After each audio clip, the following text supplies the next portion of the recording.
சின்ன திரையில சிவாங்கி அவர்கள் ரொம்பவே பிரபலமானவங்க. Cook with Comali, super singer and நெறைய ஈவென்ட் மூலியமாலாம் பயங்கரமா ஃபேம் ஆனவங்க சிவாங்கி. சமீபத்தில இன்டர்வியூல ஒரு விஷயத்த ஜென்ரலா ஒரு கருத்த வந்து வெளியிட்டிருக்காங்க. அதாவது நெறைய பேர் இப்ப வந்து இண்டிபெண்டன்ட் வுமன் அப்படின்ற ஒரு பட்சத்தில எதுக்கு ஃபேமிலி அப்படின்ற மாரி கேட்குறாங்க. ஒண்ணே ஒண்ணு தான் கேட்குறேன். இந்த நம்ப வந்து ஓடுறது எதற்காக? நம்ப ஓடிட்டு நம்ம திரும்ப வீட்டுக்கு வரக்குள்ள நமக்காகன்னு ஒரு குடும்பம் இருக்கணும். ஒரு சின்ன சர்க்கிளாவது இருக்கணும். அந்த ஒரு எசென்ஷியலே இல்லாம, அப்புறம் எதுக்கு நீ வெளியில ஓடுற? ஸோ, அந்த ஒரு நீட் இருக்கணும்.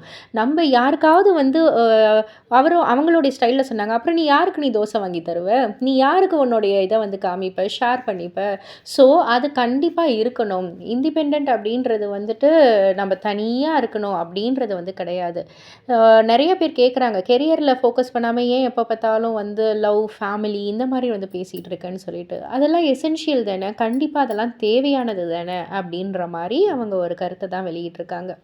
இத பத்தி நீங்க என்ன நினைக்கிறீங்க? உங்களுடைய கருத்து என்ன? அப்டின்றத கீழ உள்ள கமெண்ட் பாக்ஸ்ல குறிப்பிட்டு சொல்லுங்க. மறக்காம சேனல சப்ஸ்கிரைப் பண்ணி பக்கத்துல உள்ள பெல் ஐகான கிளிக் பண்ணிடுங்க.